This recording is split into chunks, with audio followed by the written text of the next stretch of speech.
شرف الدین صاحب قبلہ، عوام اہل سنت، اعلیٰ حضرت نوجوان کمیٹی، مائک پر علامہ مفتی شرف الدین صاحب قبلہ مدد اللہ العالی والنورانی، استاد سنی دارالعلوم محمدیہ منارہ مسجد و خطیب و امام جامع مسجد رے روڈ۔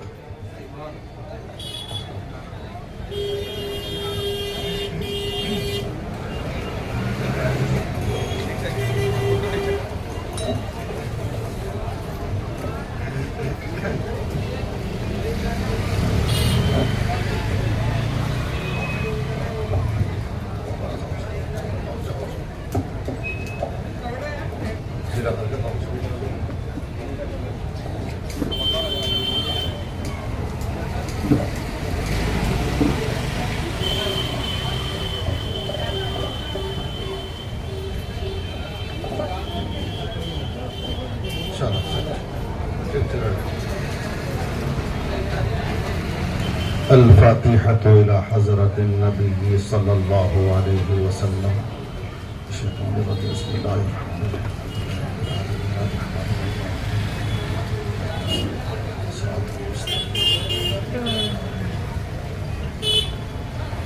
لي خمسة أطفي بها حر الوباء الحاتمة، المصطفى والمرتضى وابناهما والفاطمة۔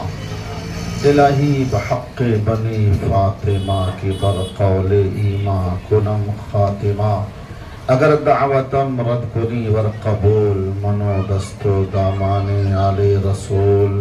الہی خیر گردانی بحق شاہ جیلانی، غوث اعظم بمنی بے سر و ساما، مدد قبلہ دین، مدد کعبہ ایمان، مدد بغیر دابے بلا افتادہ کشتی ضعیفان شکستہ رات و پشتی، بحق خواجہ عثمان ہارونی مدد کن یا معین الدین چشتی۔ مشکل کشا معین الدین، حاجت روا معین الدین، مدد کن یا معین الدین چشتی۔ سرورا شاہا کریمہ دستگیرہ اشرفا، فرمت روح پیمبر یک نظر کن سوئے ماں۔ اے اشرف زمانہ زمانے مدد نما، درہائے بستہ راز کلید کرم کشا۔ سبحان ربک رب العزت عما یصفون، وسلام علی المرسلین والحمد للہ رب العالمین۔ الحمد للہ رب العالمین،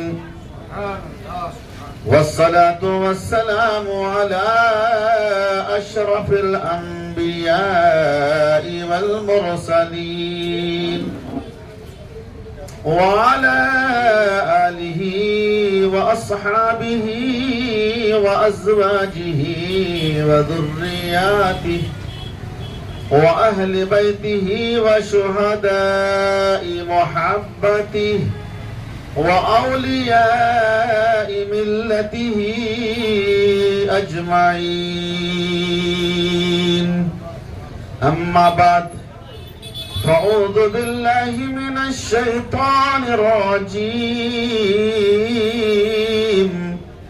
بسم الله الرحمن الرحيم، ولا تحسبن الله غافلا عما يعمل الظالمون، آمنت بالله صدق الله العظيم، وصدق رسوله النبي الأمين المكين الكريم، ونحن على ذلك لمن الشاهدين والشاكرين، والحمد لله رب العالمين۔ بات توحید کے متوالو، شمع رسالت کے پروانوں، غوث و خواجہ کے چاہنے والوں، شہدائے کربلا سے سچی عقیدت رکھنے والوں، دور دراز سے آئے ہوئے تمام سنی صحیح العقیدہ مسلمان پردہ نشین خواتین اسلام، عزیز بچوں، ہم عمر ساتھیوں، بزرگوں، اعلیٰ حضرت نوجوان کمیٹی کے جملہ ممبران، السلام علیکم ورحمۃ اللہ وبرکاتہ۔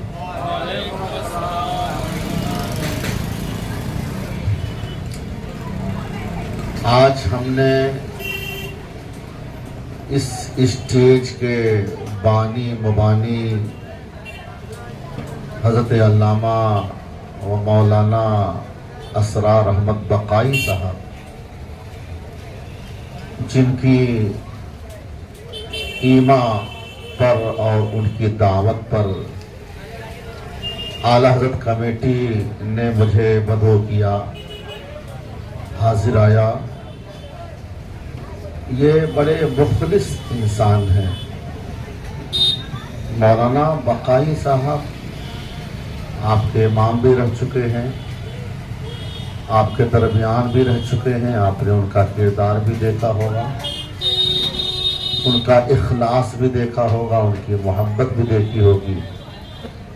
ہمارے بھی الحمدللہ 21 سالوں سے تعلقات ہیں، میں دیکھتا ہوں بہت سارے مقامات پہ بیانات ہوتے ہیں، لیکن خاص بات یہ ہے کہ ان کے اندر محبت بہت ہے، یہ اخلاص کے پیکر ہیں، ان کے لائق جو کام رہتا ہے وہ بڑھ چڑھ کے کرتے ہیں۔ میں خود ان کی قدر کرتا ہوں، اور جہاں تک خطاب کی بات ہے تو یہ صحیح بات ہے کہ پورے ہندوستان میں آپ کا خطاب ہوتا ہے، اور یہ چھوٹے موٹے لوگوں کے بیچ میں نہیں ہوتا، بڑوں کے درمیان۔ غازی ملت جیسے لوگوں کے سامنے کوئی اناؤنسر نہیں کر پاتا ہے، آپ نے دیکھا ہوگا، نظامت یہی کرتے۔ سنید عالم محمدیہ کے جلسے میں نے دیکھا ناظم اعلیٰ صاحب کہ بقائی صاحب آپ اناؤنسری سوالیے، کیونکہ غازی ملت کا ایسا انداز ہوتا ہے کہ وہ بھرے مجمع میں ذرا سا مزاج کے خلاف کوئی جملہ کسی نے پیش کر دیا تو وہیں وہ ڈانٹ دیتے، تو ہر کوئی کھڑا نہیں ہو پاتا، اور سادات کے درمیان ان کا تعارف کرانا اور ان کے ساتھ چلنا یہ ہر ایک کے بس کی بات بھی رہی۔ یہ ایک بات ذہن میں رکھیے، جو حسینی ہوتے ہیں نا بڑے جذباتی بھی ہوتے ہیں، بڑے گرم دل بھی ہوتے ہیں، بڑے گرم مزاج بھی ہوتے ہیں، لیکن اسی کے ساتھ سخاوت کے پیکر بھی ہوتے ہیں۔ ہاں یہ ذہن میں رکھیے گا، جو حقیقت میں سادات ہیں ایک پہلو ان کا ضرور دیکھیے گا، وہ سخاوت کے پیکر ضرور ہوں گے۔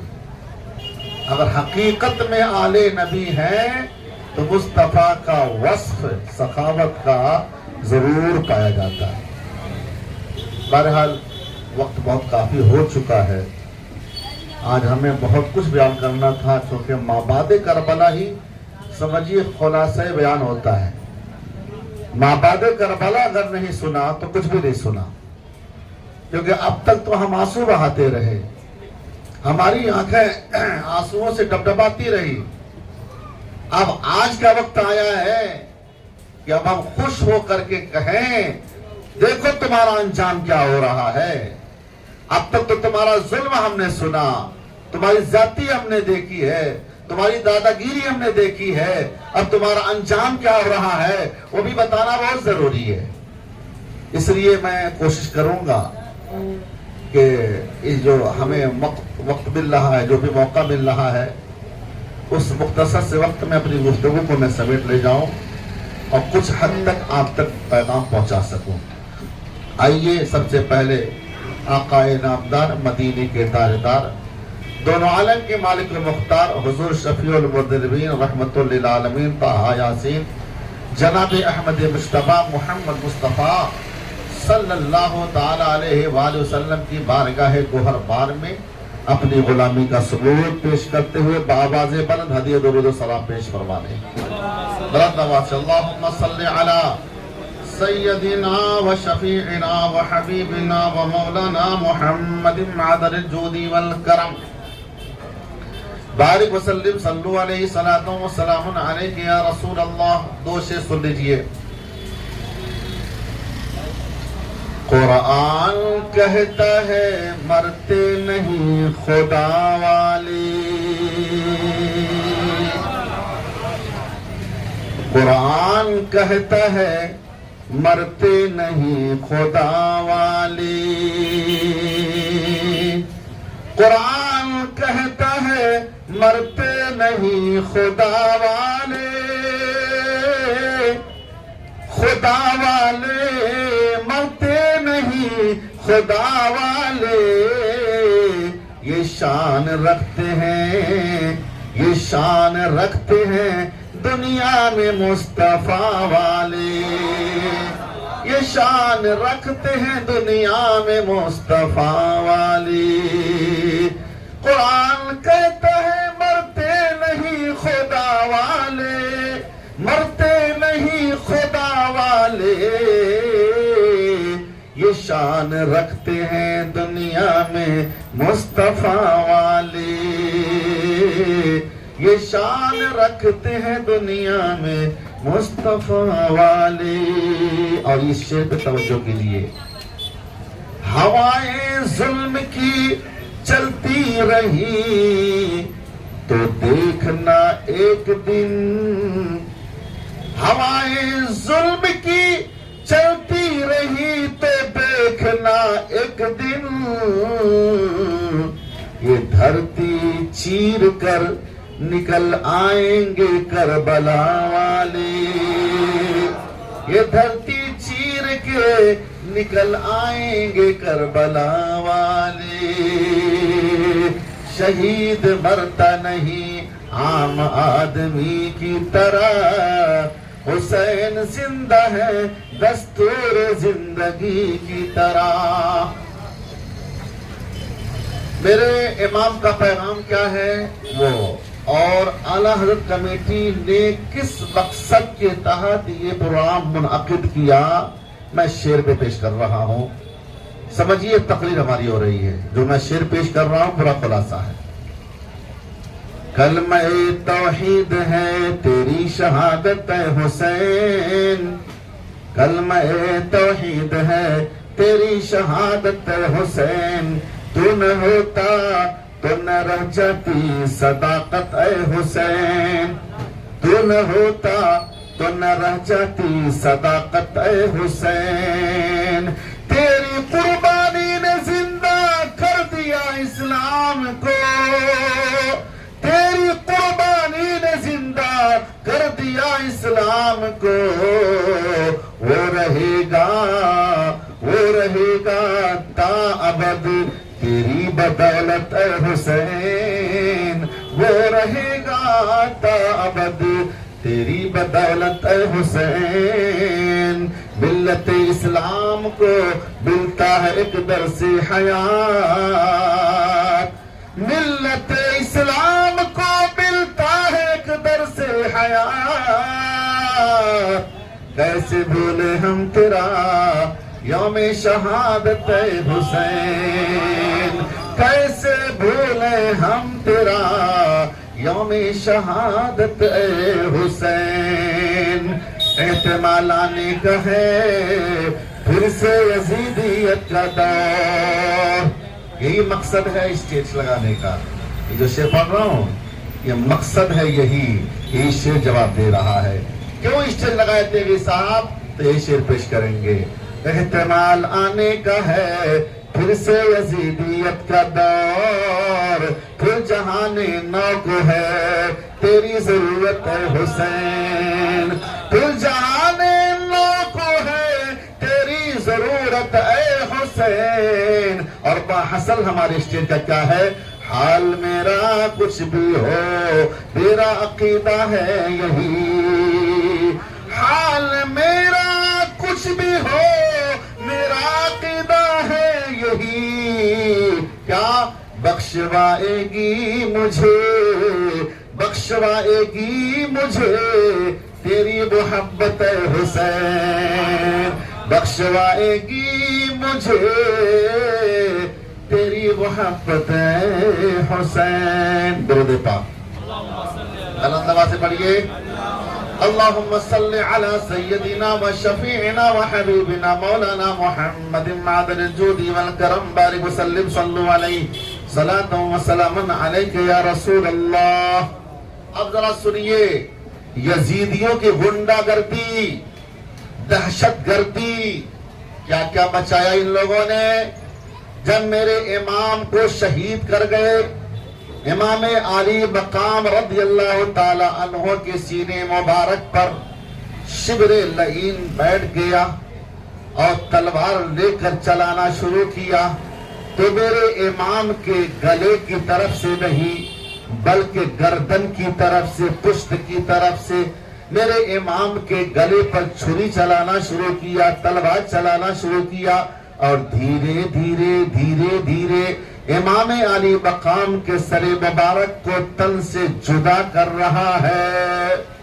جس وقت میرے امام کا سر تن سے جدا ہوا پورا کربلا ہل گیا، آسمان رونے لگا، خون کی بارش ہونے لگی، زلزلہ طاری ہو گیا، پوری کائنات کے اندر ماتم چھا گیا اور یہ آسمان و زمین رونا شروع کر دیے.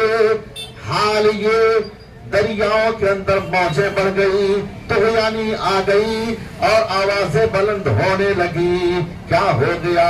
قیامت صغریٰ برپا ہو گیا. حسین گئے کیا؟ اندھیرا چھا گیا، سورج میں گہن آ گیا، تاریکی چھا گئی.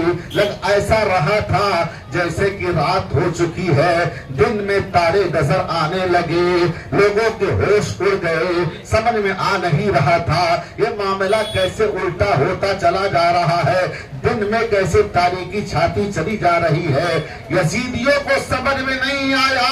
یاد رکھنا یہ جو تاریکی چھائی تھی اس لیے چھائی تھی کہ سیدہ زینب کے چہرے، سیدہ زینب کے سر مبارک سے چادر تطہیر کھینچ لیا گیا تھا، سیدہ سکینہ کو تماچا مارا گیا تھا، جتنے وہاں موجود تھے سب پر ظلم و تشدد کا پہاڑ توڑا جا رہا تھا، اتنا ظلم ہو رہا تھا. ارے ظلم کی کوئی حد ہوتی ہے؟ ایک خیمے میں آگ لگا دیا جاتا ہے، سیدہ زینب ادھر سے ادھر آ جا رہی ہے، سوچ رہی ہے سید سجاد بیمار ہیں، ان کو کیسے باہر لے جاؤ، کیا کروں؟ سید سجاد کی بارگاہ میں حاضر ہوتی ہے، عرض کرتی آن اب میرے امام آپ ہو، مسئلہ آپ بتاؤ، فتویٰ آپ دو، کیا ہم اسی میں رہ کے جان دے دیں یا پھر یہاں سے نکل پڑیں؟ آپ کے نے کہا نہیں، ہم جان دے کر خودکشی نہیں کر سکتے، اس لیے کہ ہم اولاد نبی ہیں،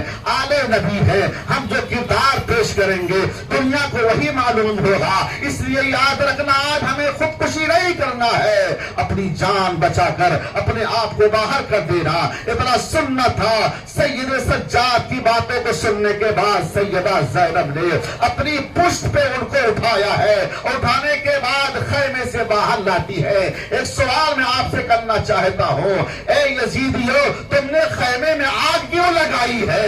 آخر وجہ کیا ہے؟ لگ یہ رہا ہے تمہارا کوئی راز فاش ہونے والا تھا، ایسا لگ رہا ہے تمہارا کوئی معاملہ بگڑنے والا تھا جس کی وجہ سے تم نے خیمے میں آگ لگائی ہے. سوال کرو تو سمجھ میں آئے گا.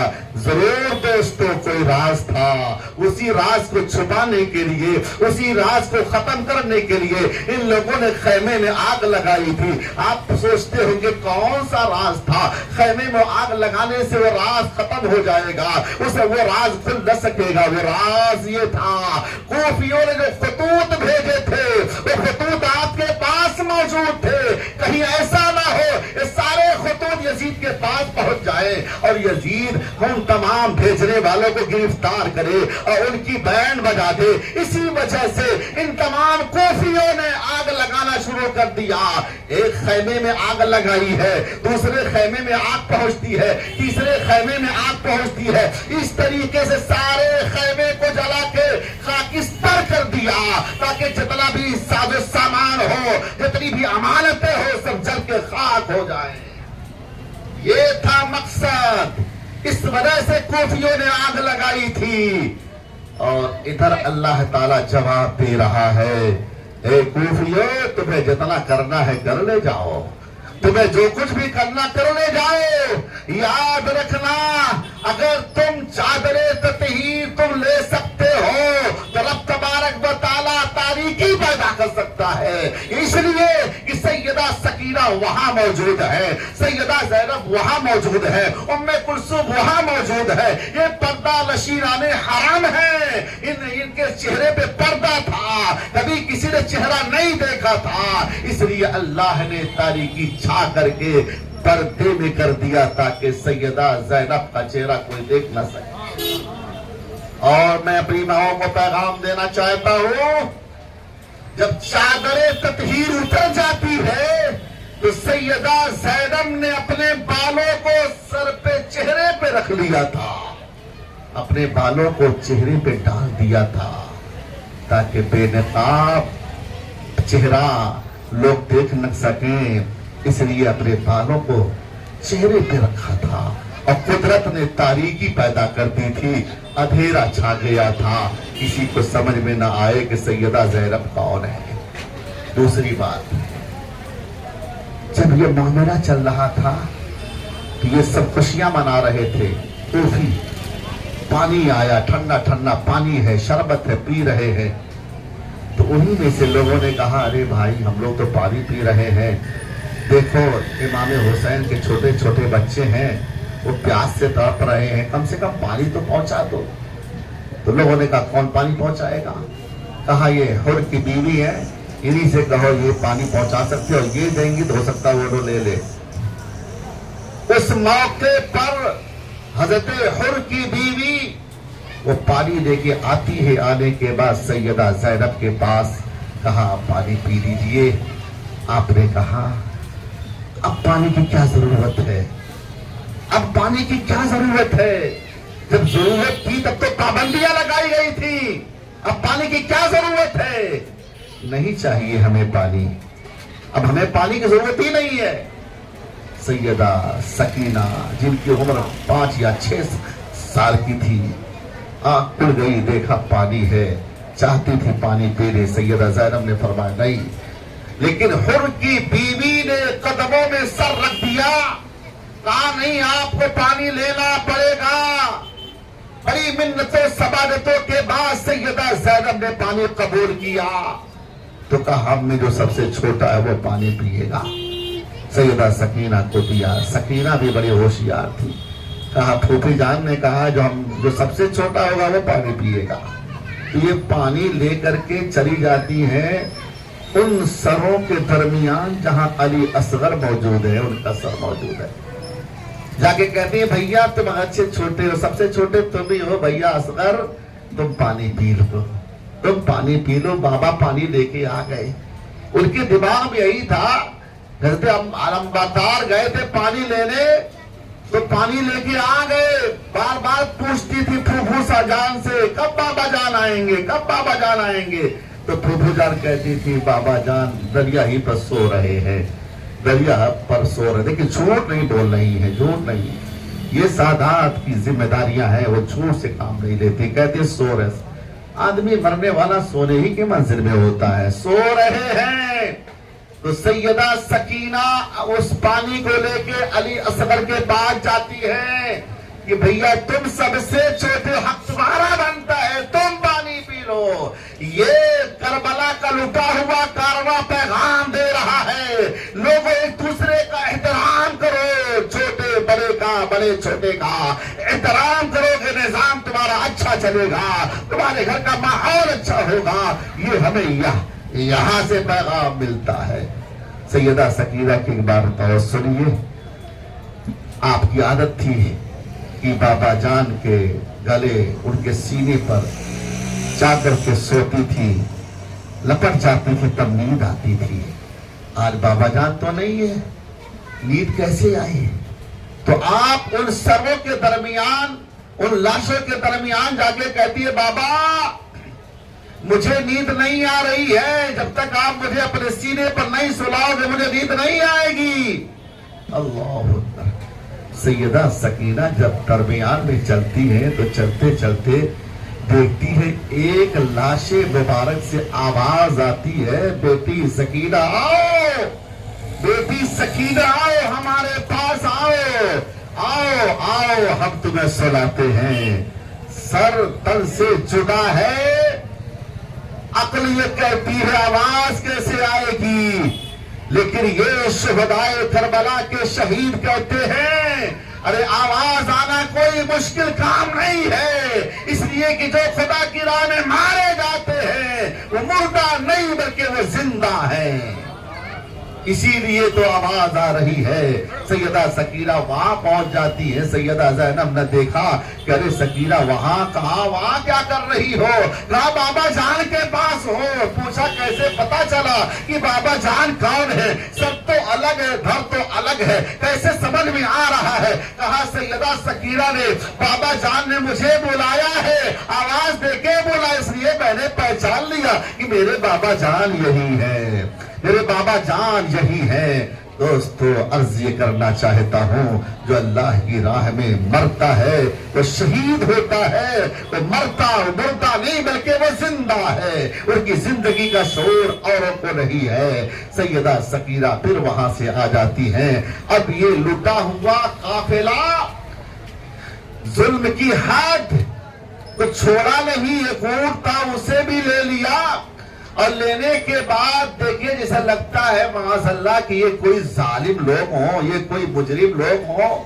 سید سجاد بیمار حضرت زین العابدین کے ہاتھوں میں ہتھکڑیاں لگائی جاتی ہے، پاؤں میں بیڑیاں لگائی جاتی ہے، اور اس کے بعد حضرت سیدہ زینب، ام کلثوم، سیدہ سکینہ اور جتنے بھی لوگ ہیں سب کو ایک ہی رسی میں باندھتے ہیں، بلکہ یہ لوگ ننگی پیٹھ پر بیٹھاتے ہیں اور سید سجاد امام زین العابدین کے ہاتھ میں رسی دیتے ہیں کہ آپ لے کے چلو، پیدل ننگے پاؤں چلو۔ وہ صحرائی زمین ہے، وہ پتھریلی زمین ہے، اس پتھریلی زمین پہ ننگے پاؤں چلنا ہر ایک کی بس کی بات نہیں ہے۔ یہ تو نبی کی آل ہے۔ کوفہ سے یہ کارواں، کربلا سے یہ کارواں لٹا ہوا یہاں سے جب چلتا ہے، وہ سارے بدبخت سروں کو تقسیم کرتے ہیں، امام علی مقام کے سر مبارک کو لے کر کے چلتے ہیں، نیزے پر اونچا کر دیتے ہیں۔ سیدہ زینب پیچھے مڑ کے دیکھتی ہیں اور کہتی ہیں کہ کیسے میں آج اپنے بھائی کو چھوڑ کے چلوں؟ اتنے میں سر امام حسین سے آواز آتی ہے، بہن مدینہ سے چلتے ہوئے ہم تمہارے ساتھ تھے، آج کربلا سے تمہیں چلنا ہے تو یاد رکھنا ہم تمہارے ساتھ رہیں گے۔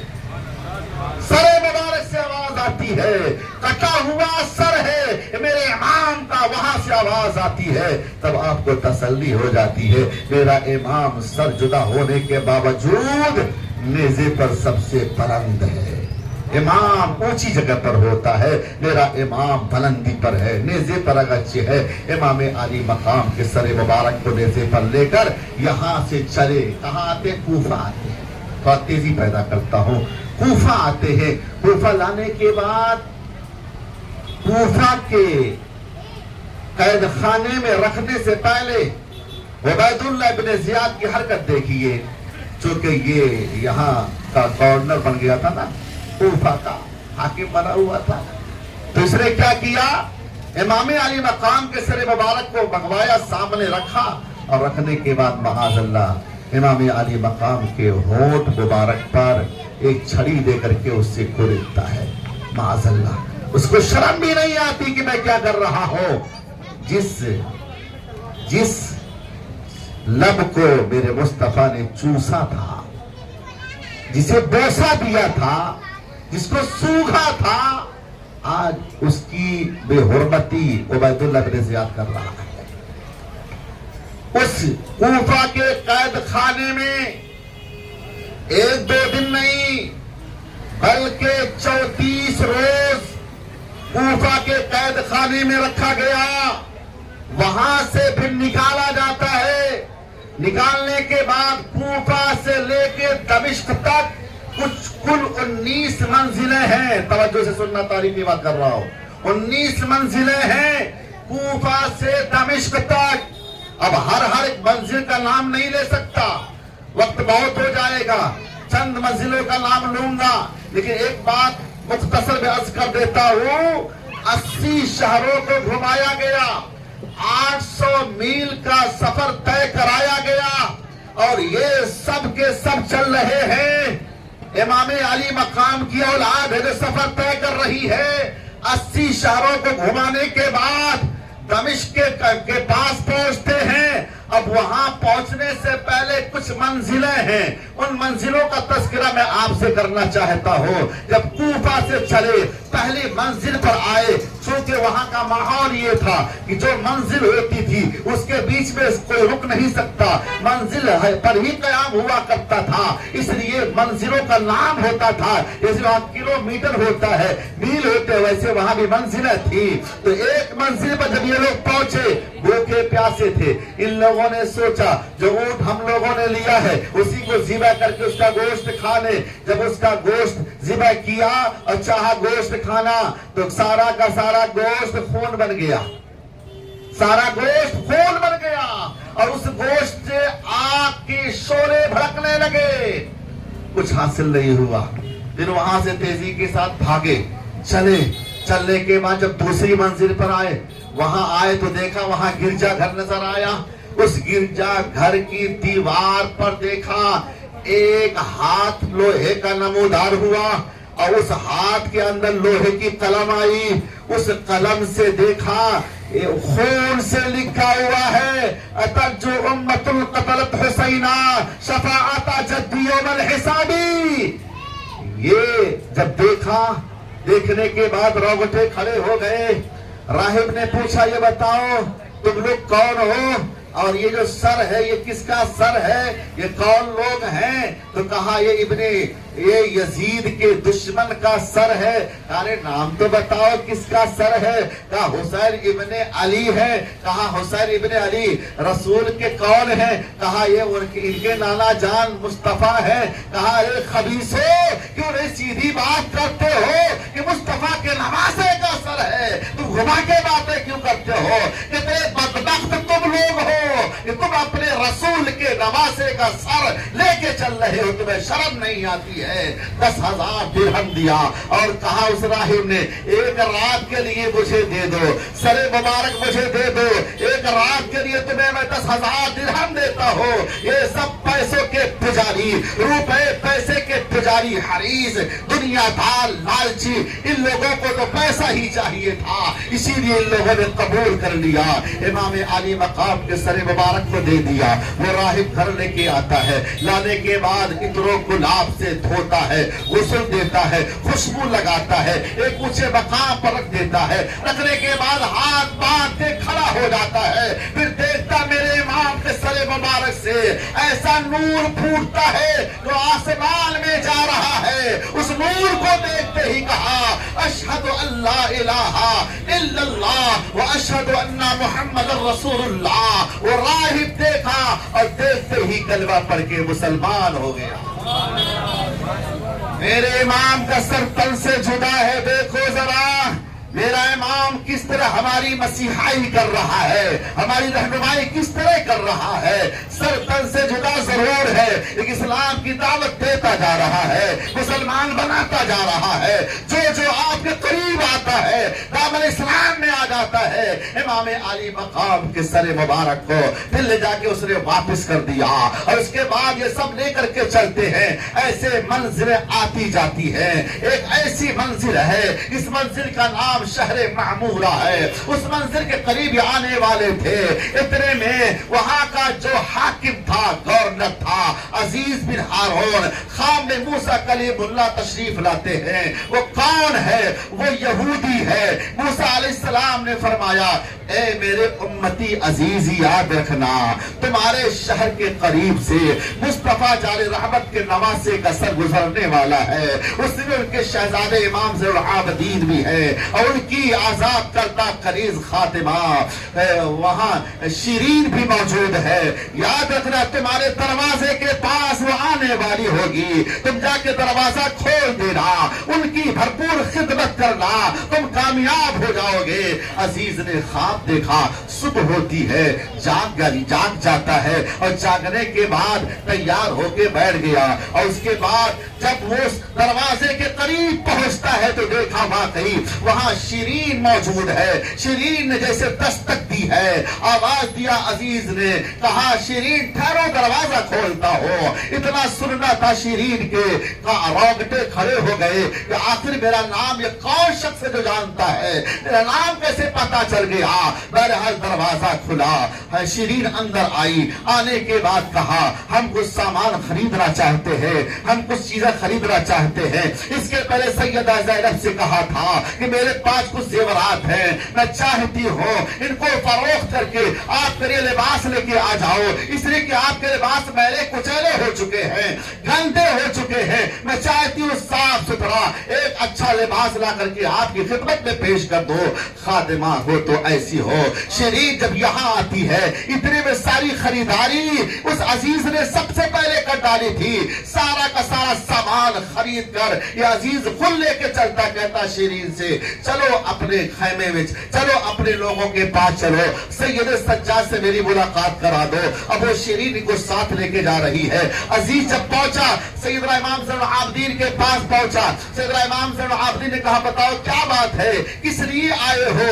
کہا میں نے خواب دیکھا ہے، میرے پیغمبر نے مجھے حکم دیا ہے آپ کی خدمت کرنے کے لیے، اتنا سننا تھا۔ امام زین العابدین نے فرمایا کس کی زیارت کرنا چاہتے ہو؟ کہا امام علی مقام کی زیارت کرنا چاہتا ہوں۔ سر امام کے پاس جاتا ہے، جانے کے بعد جیسے ہی دیکھا میرے امام کے رخ زیبا کو، فوری طور پر اس کا سارا معاملہ برعکس ہو گیا اور اس طریقے سے اپنے آپ کو بدلا، وہاں دیکھتے ہی کلمہ پڑھا، مسلمان ہو گیا۔ امام زین العابدین نے فرمایا میں چاہتا ہوں کہ شیرین کا نکاح عزیز سے کر دیا جائے، عزیز سے کر دیا جائے۔ شیرین سے پوچھا، شیرین نے کہا میں یہ چاہتی ہوں کہ جیسے میں نے اس کے پہلے آپ کی خدمت کی ہے اسی طریقے سے میں آپ کی خدمت کرنا چاہتی ہوں۔ لیکن جب شہرباروں نے سنا، کہا نہیں، ہم تمہیں آزاد کرتے ہیں اور تمہارا نکاح عزیز بن ہارون سے کیا جاتا ہے۔ آخرکار ہارون سے، ابن ہارون سے آپ کا نکاح ہو جاتا ہے۔ میرے دوستو وقت بہت مختصر ہے، 5 سے 6 منٹ کے اندر میں اپنی بات کو ختم کرنا چاہتا ہوں۔ یاد رہے یہ کارواں چلتا ہے، 19 منزلوں کو طے کرنے کے بعد دمشق کے جیل خانے میں پہنچتا ہے۔ وہاں جانے کے بعد وہاں بھی آپ کو قید کیا جاتا ہے، وہاں بھی بہت سارے ایام، بہت سارے واقعات پیش آتے ہیں، اور اس کے بعد جب معلوم ہو گیا یزید کو معاملہ بالکل برعکس ہو جائے گا، ہمارے خلاف لوگ کھڑے ہو جائیں گے، تب اس نے آپ لوگوں کو مدینہ منورہ بھجواتا ہے۔ آپ لوگ مدینہ منورہ جاتے ہیں۔ اب وہ سب معاملات ایسے ہیں کہ ذرا تفصیل کی ضرورت ہے، بتانے کی ضرورت تھی، لیکن میں عرض یہ کرنا چاہتا ہوں جتنا جو کچھ ظلم کرنا تھا کر لیے، اور اس کے بعد انجام دیکھو کیا ہوتا ہے۔ ان تمام یزیدیوں کا انجام کیا ہوتا ہے؟ آئے تھے تو 22,000 کے لشکر پر مشتمل ہو کے آئے تھے، اور یہاں پہ 80 نفوس قدسیہ سامنے ہیں۔ عرض یہ کرنا چاہتا ہوں 22,000 لشکر یہ مقابلے میں یہ لڑنے کے لیے آئے تھے، لیکن اللہ تعالیٰ نے یہ پیغام بھیجا، اے میرے محبوب آپ کے نواسے کے شہادت کے بدلے 1,40,000 مارے جائیں گے، جبکہ سیدنا یحییٰ علیہ السلام کے قتل پر، کی شہادت پر اللہ تعالیٰ نے فرمایا ایک جان کے بدلے 70,000 کو مارا ہے، اور امام حسین کی شہادت پر 1,40,000 مارے جائیں گے۔ اب میں پوچھنا چاہتا ہوں کیوں 22,000 جب آئے تھے تو 1,40,000 کیوں مارے جا رہے ہیں؟ کیوں مارے گئے؟ سنو، اس کی حکمت یہ ہے، جب دشمن آ جاتا ہے اور وہ ظلم و بربریت پر آمادہ ہو جاتا ہے، لوگ خاموش تماشائی بنے رہتے ہیں، کچھ نہیں کرتے ہیں، خالی خاموش تماشائی بنے رہتے ہیں، تو ایسے لوگوں کو بھی اللہ تعالیٰ نہیں چھوڑتا ہے۔ یاد رکھنا 22,000 ضرور لڑنے آئے تھے اور بقیہ سب تماشائی بنے ہوئے تھے، اسی وجہ سے اللہ تعالیٰ نے 1,40,000 لوگوں کو اسی دنیا میں ختم کیا۔ اور اس میں جو بڑے بڑے عمرو بن سعد کمانڈر تھا نا، کمانڈر تھا، اللہ تعالیٰ جس سے جو کام لینا چاہتا ہے اسی کوفہ کا حاکم بنایا. کس کو؟ مختار ثقفی کو. مختار ثقفی جب حاکم بنا اس نے کہا میں ایسا کام کروں گا کہ سیدنا امام زین العابدین کی آنکھیں ٹھنڈی ہو جائیں گی. تو انہوں نے ایک ایک کر کے چنا اور چننے میں سب سے پہلا نام عمرو بن سعد کا. بلوایا, اس کا بیٹا آیا, اس کا بیٹا حفص آیا. آنے کے بعد حضرت یہ مختار ثقفی نے اس کے بیٹے کو ختم کیا. پھر اس کے باپ کو بلایا, بلانے کے بعد اس کو بھی ختم کیا. اب ذرا سا دیکھتے چلے جاؤ. شبر لعین کو بھی نہیں چھوڑا, خولی ابن یزید کو بھی نہیں چھوڑا, عبید اللہ ابن زیاد کو بھی نہیں چھوڑا. یہ بڑے بڑے جو دگج لوگ ہیں ان لوگوں کو بھی نہیں چھوڑا. حتیٰ کہ یزید تو مر چکا تھا, اس کی قبر کو کھودوا کر کے اس کی ہڈیوں کو جلوایا. جلوانے کے بعد بتایا لوگوں دیکھ لو قاتلان حسین کا انجام یہ ہے. جن جن لوگوں نے ایسی حرکتیں کی ہیں ان تمام کو ان کے انجام تک پہنچا دیا. اسی لیے میں کہتا ہوں ظلم کی ٹہنی کبھی پھلتی نہیں, کاغذ ناؤ کی کبھی چلتی نہیں. یہ ظلم و بربریت کا بازار گرم کرنے والے یاد رکھیں ایک نہ ایک دن ان کا آخری دن ہوگا اور سب کو اپنے انجام تک پہنچنا ہوگا. میرا حسین کل بھی زندہ تھا, آج بھی میرا حسین زندہ ہے. اور کربلا کی سرزمین سے لے کر مدینہ منورہ سے لے کر مکہ شریف سے لے کر ہر طرف سے آواز آئے گی حسین میرا کل بھی زندہ تھا, آج بھی زندہ ہے, صبح قیامت تک زندہ رہے گا. کل میں توحید ہے تیری شہادت حسین, تو نہ ہوتا تو نہ رہ جاتی صداقت حسین. تیری قربانی نے زندہ کر دیا اسلام کو, وہ رہے گا تابت تیری بدولت حسین. حال میرا کچھ بھی ہو میرا عقیدہ ہے یہی, بخشوائے گی مجھے تیری محبت ہے حسین. وآخر دعوانا الحمدللہ رب العالمین. استغفر اللہ ربی من کل ذنب واتوب الیہ. ہمارے پولیس کے محکمے تمام لوگوں کا شکریہ ادا کرتا ہوں. آپ کا خاص طور سے شکریہ ادا کرتا ہوں کہ آپ نے ہمیں موقع دیا اور اتنا بولنے کا موقع دیا. اللہ تعالیٰ انہیں ہدایت کی توفیق دے, سلامت رکھے اور ہم تمامی حضرات کو جو امام علی مقام کا پیغام ہے اسی کے مطابق ہم سب کو زندگی گزارنے کی توفیق عطا فرمائے. اعلیٰ حضرت کمیٹی, نوجوان کمیٹی کو سلامت رکھے, آپ حضرات کے تمام جذبات کو سلامت رکھے. اور اسی کے ساتھ ساتھ ایک پیغام یہ بھی ہے نماز نہ چھوڑنا. بھائی میرے امام کا پیغام ہے نماز پابندی کے ساتھ پڑھتے رہنا, یہی کربلا کا آخری پیغام ہے. اللہ تعالیٰ ہم سب کو نمازی پنجگانہ باز جماعت مقبولہ کرنے کی توفیق عطا فرمائے. وآخر دعوانا الحمدللہ رب العالمین. استغفر اللہ ربی من کل ذنب واتوب الیہ. اور دیکھیے آپ حضرات یہ آخری دن ہے, اس لیے اعلیٰ حضرت کمیٹی کو اپنا تعاون بھرپور کیجیے. اگر آپ اپنے جیب خاص سے بھرپور تعاون کریں گے یہ کمیٹی مضبوط ہوگی, ہمیشہ اسی طریقے سے اللہ رسول کا ذکر کے لیے محفل سجاتی رہے گی. آپ حضرات کے تعاون سے بہت سارا کام ہوتا رہے گا. مجھے امید ہے کہ انشاءاللہ آپ حضرات بھرپور تعاون فرمائیں گے.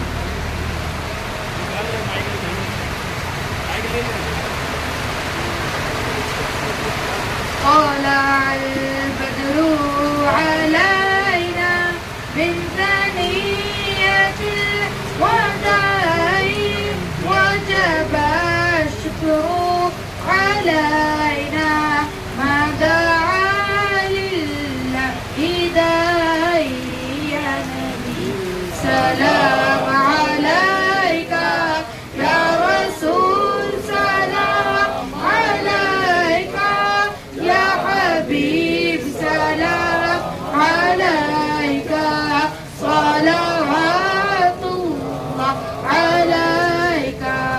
آپ کا تشریف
سلام عليك يا رسول سلام عليك يا حبيب سلام عليك صلوات الله عليك الصلاة والسلام عليك يا رسول الله الصلاة والسلام عليك يا حبيب الله وعلى آلك وأصحابك يا نبي الله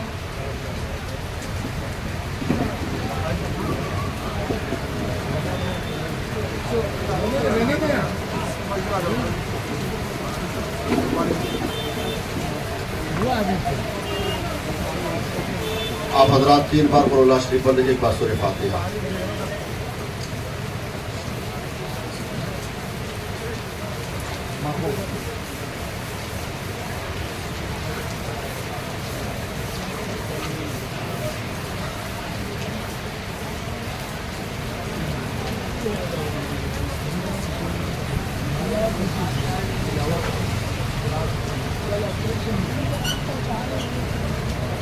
اللهم صل على سيدنا مولانا محمد وعلى آل سيدنا مولانا محمد وبارك وسلم صلوا عليه صلاة وسلام عليك يا رسول الله۔ پروردگارہ بندہ نوازا کریمہ کار سازا تیرے بندوں نے تیری بارگاہ میں درود و سلام کی ڈالیاں پیش کی، قرآن عظیم کی تلاوت کی، اور جو کچھ بھی ذکر خیر کیا، نعت و مرحمت پیش کیا، اور یہ تمام نیاز جو پیش کیا مولا کریم اپنے فضل سے اپنی بارگاہ میں قبول فرما، اپنے شان کریمے کے مطابق ان تمام پر اجر و ثواب عطا فرما، ان تمام کا ثواب حضور رحمت عالم نور مجسم سید عالم جناب احمد مجتبی محمد مصطفیٰ صلی اللہ تعالیٰ علیہ وآلہ وسلم کی بارگاہ گوہر بار میں پیش کیا مولا قبول فرما۔ پیارے آقا علیہ السلام کے صدقے و طفیل تمام انبیاء مرسلین ملائکہ مقربین جملہ ازواج مطہرات اولاد اخیار امجاد صحابیات صحابہ کرام تابعین تبع تابعین ائمہ مجتہدین مشایخ سلاسل بزرگان دین کی بارگاہ میں پیش کیا، بالخصوص امام علی مقام رضی اللہ تعالیٰ عنہ حسنین کریمین طیبین طاہر مولا کائنات کی بارگاہ میں پیش کیا، سیدہ زینب، سیدہ ام کلثوم، سیدہ سکینہ اور حضرت علی اکبر، حضرت علی اصغر، حضرت عباس علمدار، تمام 72 نفوس قدسیہ کے ارواح طیبات کو پیش کیا، اللہ قبول فرما۔ سیدنا امام زین العابدین کی بارگاہ میں پیش کیا، اللہ قبول فرما۔ یا الہ العالمین تمام کا ثواب آل نبی اولاد علی کی بارگاہوں میں پیش کیا، اللہ قبول فرما۔ سیدنا امام زین العابدین، امام محمد باقر، امام جعفر صادق، امام کاظم غوث الاعظم دستگیر، سیدنا شیخ معین الدین عبدالقادر جیلانی، خواجہ عثمانی حاجی، خواجہ غریب نواز کی بارگاہ میں پیش کیا، تمام خواجگان سلسلے عالیہ قادریہ برکاتیہ نظمیہ امجدیہ عزیزیہ شرفیہ یار علویہ نوریہ تیغیہ شوروردیہ رقش بندیہ، اس کے علاوہ بھی جتنے سلاسل میں بزرگان دین ہیں سب کی بارگاہوں میں پیش کیا، اللہ قبول فرما۔ یا الہ العالمین تمام مومنین مومنات مسلمین و مسلمات کے ارواح پاک کو پیش کیا، یا جتنے بھی حضرات حاضر ہیں ہم سب کے خاندان رشتہ دار دوست احباب میں جتنے بھی صاحب ایمان دنیا سے جا چکے، یا اللہ سب کے ارواح طیبات کو پیش کیا، مولا قبول فرما، سب کی مغفرت فرما، سب کے درجات کو بلند فرما۔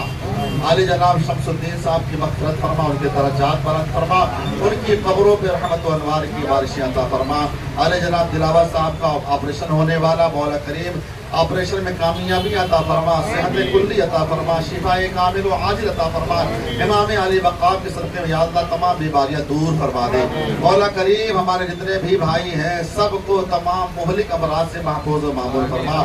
ہمارے علی جناب ابو بھائی پہلی تاریخ سے لے کر اب تک بڑی محنت و مشقت کے ساتھ اس پروگرام کو آگے بڑھاتے رہے، بڑی جانفشانی کے ساتھ انہوں نے کام کیا، مولا کریم کی خدمات کو اپنی بارگاہ میں قبول فرما، اور ان کے ساتھ ساتھ جتنے بھی ان کے احباب ہیں کمیٹی کے جتنے بھی ممبران ہیں، علی جناب محمد سراج الدین دیوی صاحب اور محمد اسلم صاحب، سب کا نام تو میں نہیں جانتا ہوں، بہرحال جتنے بھی کمیٹی کے افراد ہیں مولا کریم سب کو صحت و سلامتی عطا فرما، صحت و توانائی عطا فرما، سب کے بازو میں طاقت و توانائی عطا فرما، دین کا جذبہ عطا فرما، اور ہمارے یہاں جتنے بھی حضرات بھائی بہن بچے بوڑھے نوجوان جتنے بھی یہاں موجود ہیں یا اللہ سب کے حوصلے کو بلند فرما، یا مولا کریم سب کے جذبات کو سلامت رکھ، امام علی مقام کا صدقہ عطا فرما دے، یا اللہ ہم سب کو خوشحالی کی زندگی عطا فرما، یا اللہ عزت کی زندگی عطا فرما، یا اللہ عزت کی موت عطا فرما، یا اللہ حاسدین کے حسد سے بچا،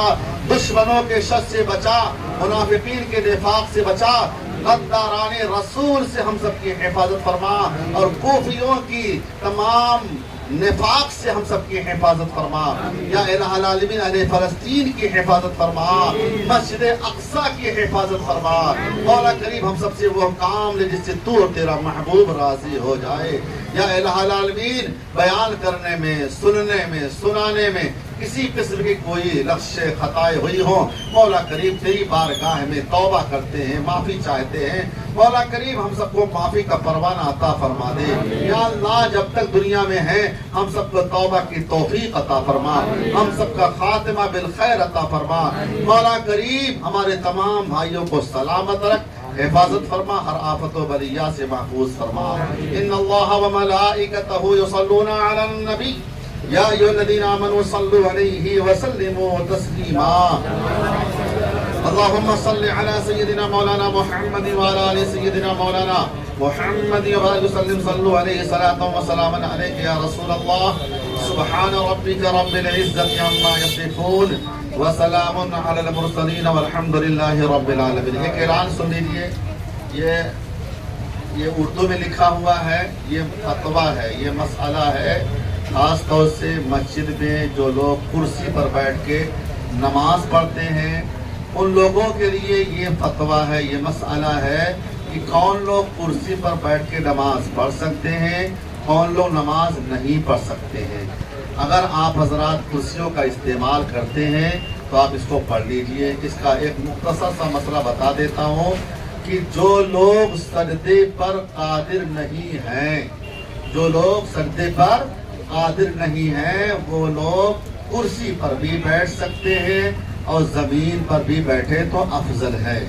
اگر ان تمام کے باوجود آپ سجدہ کر سکتے ہیں، کرسی پر بیٹھیں گے آپ کی نماز نہیں ہوگی، اس لیے کہ یہ سجدہ کیا ہے، یہ رکن ہے، یہ فرض ہے، ایسے ہی قیام بھی فرض ہے اور رکوع بھی فرض ہے۔ اگر کوئی یہ فرض کو چھوڑے گا اس کی نماز نہیں ہوگی۔ یہ کچھ ہیں پمفلیٹ آپ کی خدمت میں، آپ لوگ اس کو وائرل کیجیے، سب کو بتائیے، اس لیے کہ آج ہماری مسجدوں میں کرسیوں کی بڑی کثرت ہوتی جا رہی ہے، بڑی تیزی کے ساتھ کرسیاں لگائی جا رہی ہیں، نہ ائمہ حضرات بول پا رہے ہیں، نہ ٹرسٹیان بول پا رہے ہیں، سب کی خاموشی کی وجہ سے یہ تعداد بڑھتی جا رہی ہے۔ یہ ہمارے ہندوستان کی نہیں ہے، یہ باہر کی ہے، باہر سے امپورٹ ہو کر کے کرسی آئی ہے، جس کی وجہ سے کتنے لوگوں کی نمازیں برباد ہو رہی ہیں۔ اس لیے ہم نے اپنی ذمہ داری محسوس کرتے ہوئے جمعیت علماء اہل سنت کی جانب سے اس کو نشر کیا جا رہا ہے، شائع کیا جا رہا ہے۔ سنی نئی مسجد بھڑپدیو کے اندر باضابطہ بورڈ بھی لگا ہوا ہے۔ انشاءاللہ ہماری کوشش رہے گی یہ پرچہ پورے ہندوستان میں نہیں پورے ملک میں جائے اور لوگوں کو پتہ چلے۔ اور ایک بات اور بتا دوں، یہ چھوٹے موٹے کسی عالم کا فتویٰ نہیں ہے، بلکہ آج کے دور کے حضور سراج الفقہا محقق مسائل جدیدہ حضرت علامہ مفتی نظام الدین صاحب قبلہ رضوی مصباحی شیخ الحدیث جامعہ اشرفیہ و صدر شعبہ افتاء جامعہ اشرفیہ مبارک پور کا یہ فتویٰ ہے۔ اور ناچیز نے نیچے 8 جو پوائنٹ پیش کیے ہیں نقصانات کرسیوں کے کیا ہیں مسجد میں لگانے سے، اوپر پڑھنے کے بعد نیچے کا 8 پوائنٹ ضرور پڑھ لیجئے گا۔ نہیں پڑھنے آتا ہے تو کسی سے پڑھوا لیجئے گا، لیکن پڑھ کر کے اپنی نماز کو آباد کیجئے۔ آپ محنت کر کے آتے ہیں نماز پڑھنے کے لیے، چلتے ہیں پوری دنیا میں، مسجد میں آتے ہیں بیمار ہو جاتے ہیں۔ تو اگر بیمار ہو جائے کوئی بات نہیں ہے، عذر شرعی ہے، آپ زمین پہ بیٹھ کے نماز پڑھ لیں۔ ہمارے آقا علیہ الصلوۃ والسلام نے پوری زندگی زمین پہ بیٹھ کے نماز ادا کی ہے، نہ کسی چوکی کا استعمال کیا ہے، نہ کسی ٹیبل کا استعمال کیا ہے، نہ کسی کرسی کا استعمال کیا ہے۔ اس لیے آپ حضرات اس سے بچیے، دعوت تک ہی رکھیے، گھروں تک رکھیے، کرسی کو مسجد میں لانے کی کوشش نہ کریں۔ یہ میری آپ حضرات سے مؤدبانہ اپیل ہے۔ مجھے امید ہے کہ آپ حضرات ہماری اس بات پر تائید بھی کریں گے اور اس کو عام بھی کریں گے۔ اللہ تعالیٰ آپ حضرات کو جزائے خیر عطا فرمائے۔ اور آپ لوگ 5 منٹ بیٹھے رہیں گے انشاءاللہ۔ اللہ رکھا بھائی، ذاکر بھائی، اسلم بھائی، ہمارے رش کے لطیف بھائی اور بھی سبیر بھائی، نوساد بھائی جو بھی ہے، ابھی حضرت کی پھول گوشی ہوگی انشاءاللہ۔ آپ لوگ پھول گوشی کے بعد میں آپ حضرات ادھر آ کے حضرت سے مل بھی سکتے ہیں، مصافحہ وغیرہ کر لیں، دعا بھی لے کے جاوے۔ اور نان کٹائی وغیرہ رکھیے انشاءاللہ. اس کے بعد حضرت کے پھول گوشی کے بعد نان کٹائی کا انتظام ہے. آپ لوگ نان کٹائی بھی لیتے جائیں گے. اور حضرت نے بیان کیے جو بن سکے جن سے جو چندہ ہے اگر وہ دے سکتے آپ لے لیں. ہماری کمیٹی کے لڑکے لوگ ہیں پھر انشاءاللہ ہمارے آپ کی زندگی حیات رہے رہے. لڑکے لوگ سے مہربانی ہے ذرا جاؤ جو جس سے بن سکے 10 20 50 100 200 جو بھی اللہ آپ کو توفیق دے ہدایت دے آپ دے سکتے. آپ کی خوشی کی بات ہے. اس میں نہیں دے تو بھی کوئی ناراضگی کی بات نہیں. ہمارے کمیٹی کے لڑکے آپ کلاکار ہیں. جو جن سے بن سکے جو ہماری ماں بہنیں جو دے سکتی 10 20 50